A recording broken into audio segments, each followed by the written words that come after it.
After an exciting week of diss track after diss track, the Drake and Kendrick Lamar beef got pretty confusing. With accusations, allegations, and misinformation everywhere, it got pretty hard to follow. So today we're gonna look into exactly what happened between Kendrick and Drake this past month, and try our best to understand the current situation. But first, we gotta understand the backstory. As many of you are probably aware, it all started when Kendrick dissed Drake on Like That along with Future and Metro Boomin. Kind of. The beef actually has been going on for a very long time, ever since Kendrick called out Drake on Control. It's been brewing over the years with subliminals from both parties and finally boiled over this year. I explained it all in detail in this video on screen, so if you want to check that out for the backstory, feel free. Regardless, the main event started after Kendrick directly called out Drake on Like That. He said things like, "Mother F the big three, it's just big me. I'm really like that, and your best work is a light pack. Prince outlived Mike Jack, and it's a lot of goofies with a check. I hope them sentiments symbolic." Again, I covered this on the video I showed, which I will link down below. Kendrick didn't say anything crazy about Drake, but he did directly call him out. J. Cole definitely caught a few disses, but most of it was aimed at Drake. But then things went quiet until 22 days later when Drake finally responded.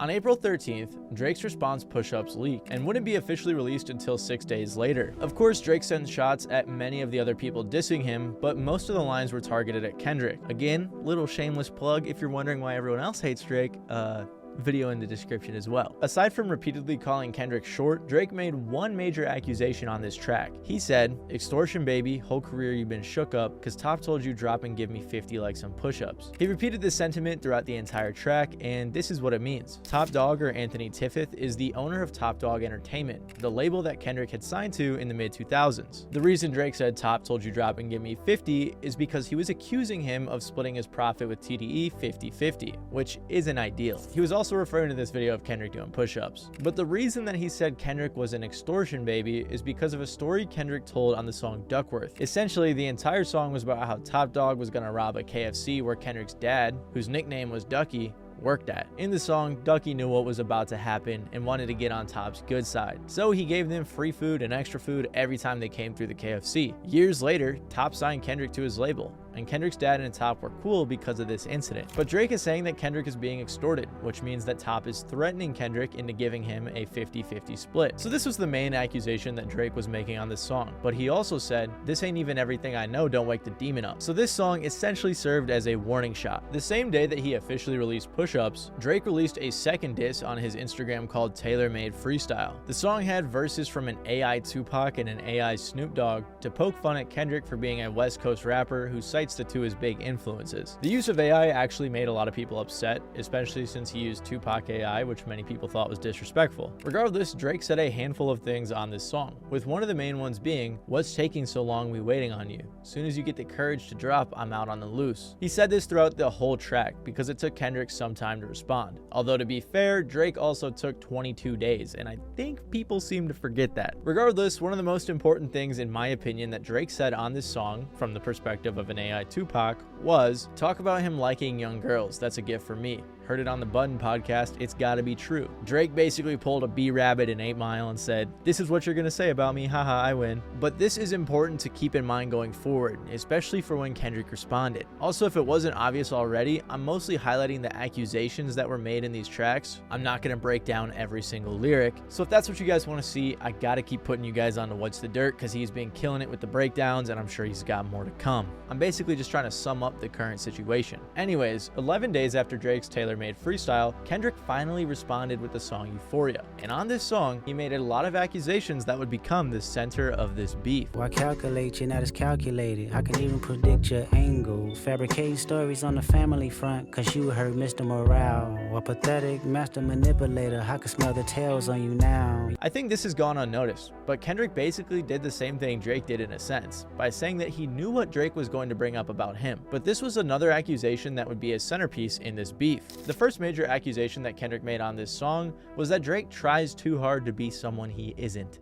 There's no accent you can sell me. We hate the bitches you fuck, cause they confuse themselves with real women. Then notice I said we, it's not just me, I'm what the culture feeling. How many more fairy tale stories about your life till we had enough? How many more black features till you finally feel that you're black enough? I like Drake with the melodies, I don't like Drake when he act tough. Kendrick is saying in these lines and in many others that Drake is insecure about being biracial and often tries tries to put on a front. Many people have brought up Drake's suburban upbringing and have called him a culture vulture, and this is what Kendrick is accusing him of as well. Drake claims to have grown up poor, but also said that he moved to Forest Hills when he was in 6th grade, and Forest Hills is a fairly wealthy and safe neighborhood. He also started acting at 14 years old, and was making pretty good money for being a 14-year-old. And there's nothing wrong with that. But when you act like you came from the gutter, it is kind of a problem. These lines can also play into the idea that a lot of OG rappers don't think that Drake is a real rapper. Drake is Because we're here pop. for truth. We're here for Drake truth. Drake is pop to me. Right, that's fair. In the sense that it's charting like pop music, popular music. In the sense, like, if I was in Target in Houston and I heard a Drake song, so it feels like a lot of his music is compatible with shopping. Commercial music.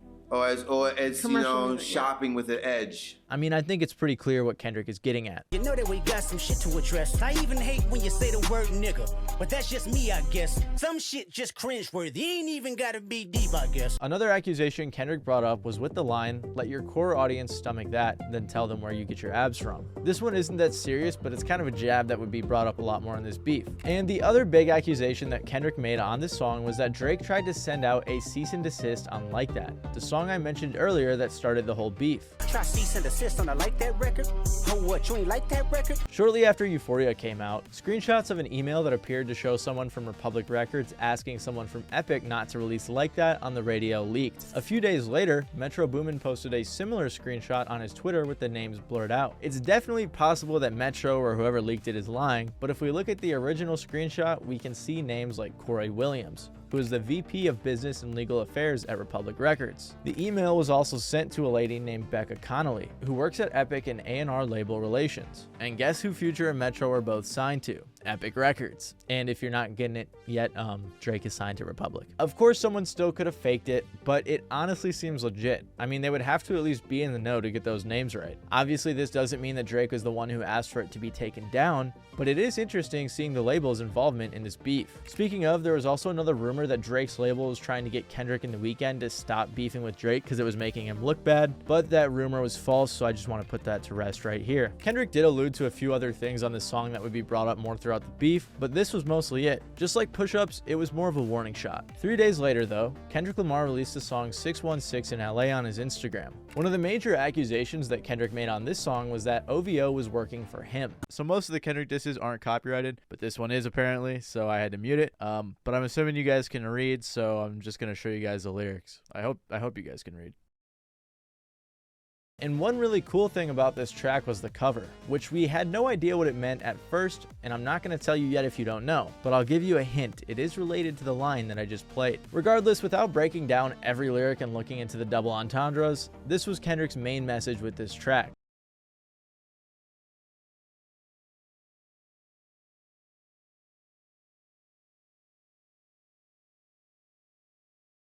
Again though, most of these were allusions to what would come in future tracks. And then things got very serious very quickly. This is where things get really tricky and very hard to follow, so I'm going to do my best to make it as simple as possible. The same night, on May 3rd, Drake released Buried Alive Interlude Part 2 on his Instagram, which was kind of a teaser diss for what was to come and not really worth mentioning. But right after that, he released the track Family Matters. One of the first important lines is when he said, "You better have some paperwork or that fake tea." For the sake of simplicity, we can assume this is about the cease and desist. So Drake is basically denying that he did that, but they do seem to have some paperwork unless the email was fake. And if you're in the loop, don't worry, we'll come back to this line later. On this track, Drake accused Kendrick of a few pretty serious things. The first thing Drake accused him of was, "Always rapping like you're trying to get the slaves freed, you just acting like an activist, it's make-believe." This is something that's been brought up in sneak disses at Kendrick over the years, especially because of how much black empowerment is a big theme in his music, especially in albums like To Pimp a Butterfly. But a lot of fans were upset with how Drake went about this line. He followed up with, "Don't even go back to your hood and plant no money trees," which actually isn't true, as he is known to give back to the community quite often. Later in the track, Drake said, "A cease and desist is for hoes, can't listen to lies that come out of your mouth. You called the Tupac estate and begged him to sue me and get that shit shut down. So again, he denies the cease and desist accusation, then says Kendrick tried to get tailor-made freestyle taken down, which again, we don't have much proof for. The second thing Drake accused him of was that one of Kendrick's kids was actually his manager, Dave Free's kid. He said, "Your baby mama captions always screaming save me. You did her dirty all your life, you trying to make peace." Drake alludes to a few things here, with one of them being the fact that Kendrick supposedly cheated on his fiancée Whitney. Many people believe on his song Mother I Sober, Kendrick admitted to cheating on her, which is likely based on the line, "Intoxicated, there's a lustful nature that I'm failed to mention. Insecurities that I project, sleeping with other women. Whitney's hurt, the purest soul I know, I found her in the kitchen." Then he obviously said that one of Kendrick's kids is actually Dave Free's. Like I said, Dave Free is Kendrick's manager, and many pointed out that Kendrick's fiancée doesn't follow him, but she does follow Dave. Although to be fair, they never followed each other on Instagram to begin with. There isn't really much more proof for this, so it might be a while before we know whether or not it's true, but the third thing Drake alluded to in that line was the third major accusation that he made on this track. Drake said, "When you put your hands on your girl, is it self-defense because she's bigger than you?" He also said, "Proposed in 2015, but don't want to make her your actual wife." Then he ended the track by saying, "They hired a crisis management team to clean up the fact that you beat on your queen." This was the major allegation that came from this track. Drake did double down on things like Kendrick being extorted by Top, but this is the info that blew people away. First of all, it is true that Kendrick and Whitney have been engaged since 2015, unless they got like secretly married somewhere and no one knows about it. But there is a lot of misinformation around the whole assault allegations. For starters, a website went live called OK Liar, in which they made the claim that Kendrick hit a girl because of this video. I got told to go up to her room, help some girl get down to the casino because she was scared. She ends up being all bloody and everything. His first name was Kendrick. Kendrick Lamar? Yeah.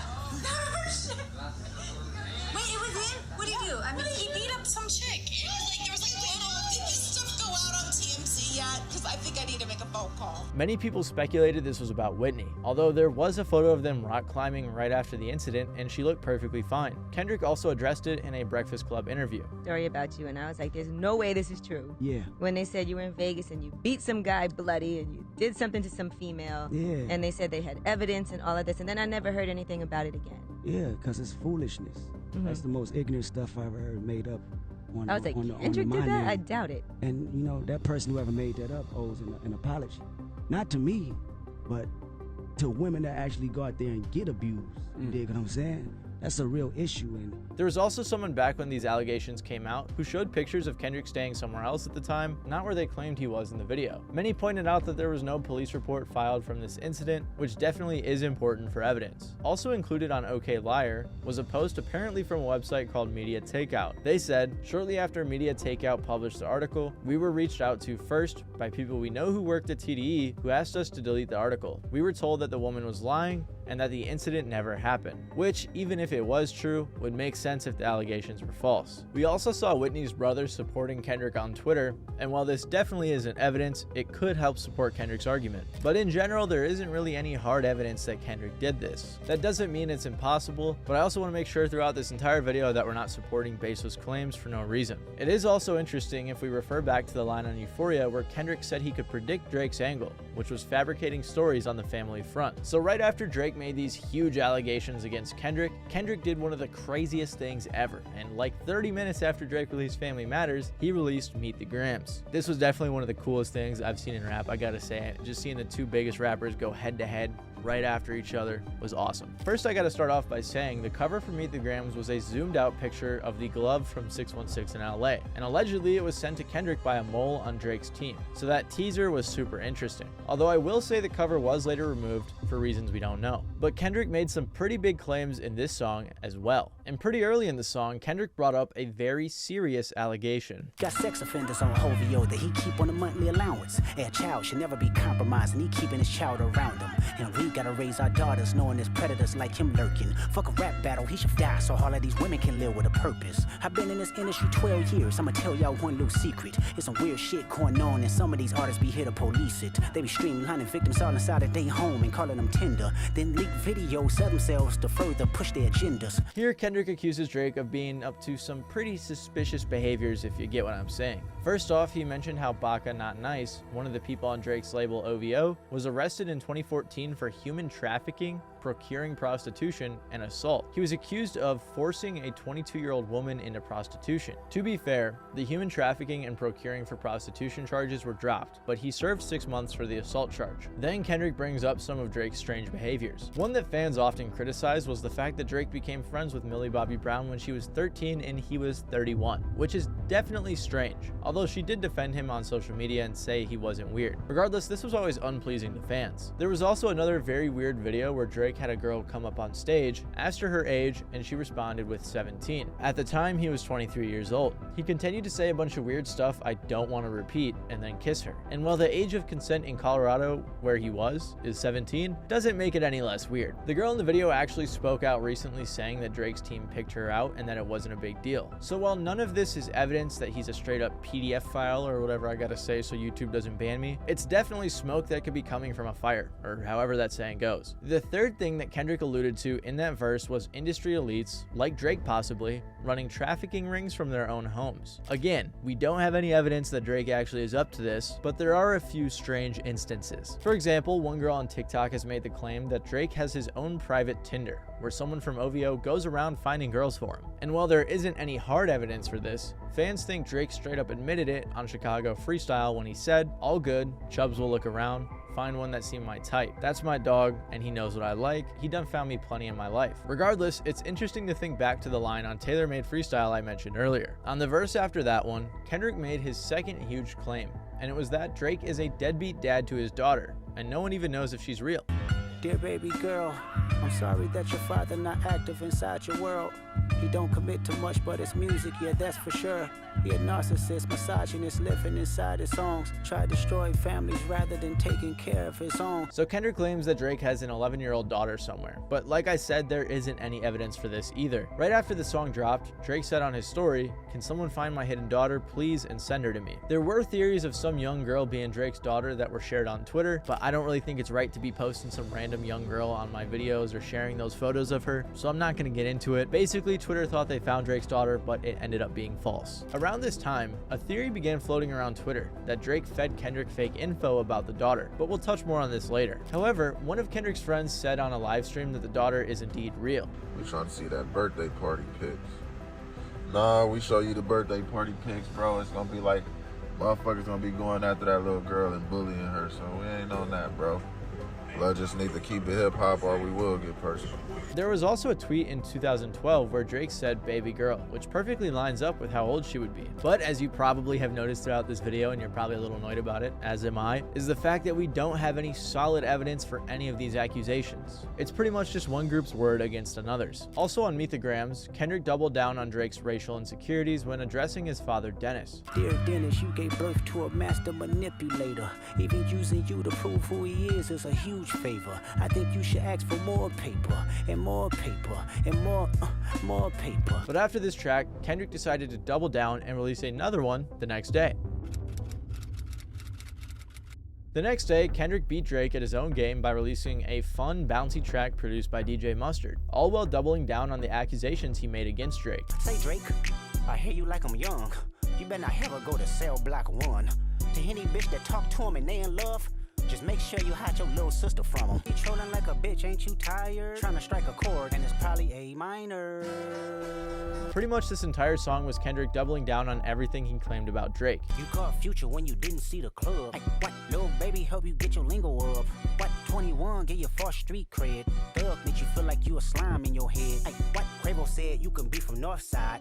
What? 2 Chainz say you good, but he lied. You run to Atlanta when you need a few dollars. No, you not a colleague, you a fucking colonizer. He again echoed the idea that Drake is a culture vulture who basically just steals everyone's sauce. I also think it's important to note the cover of the song, which is Drake's mansion with a bunch of symbols that represent symbols you may see on a sex offender registry. But Drake, of course, had to respond to this. So he did the following day on The Heart Part 6. Remember earlier when I said there was a theory that whoever told Kendrick that Drake had a daughter fed him fake information? Well, Drake claimed that was the case as well. He said, "We plotted for a week and then we fed you the information. A daughter that's 11 years old, I bet he takes it. We thought about giving a fake name or a destination, but you so thirsty you not concerned with the investigation." Also, Drake saying that he fed him fake information, if he really did, could tie all the way back to the line on Family Matters when he says, You better have some paperwork or that shit fake tea. Many people assume this is about the cease and desist because Kendrick brought that up on Euphoria, but if Drake really was playing 4D chess here, that really could be referring to the fake daughter before Kendrick even released Meet the Grams,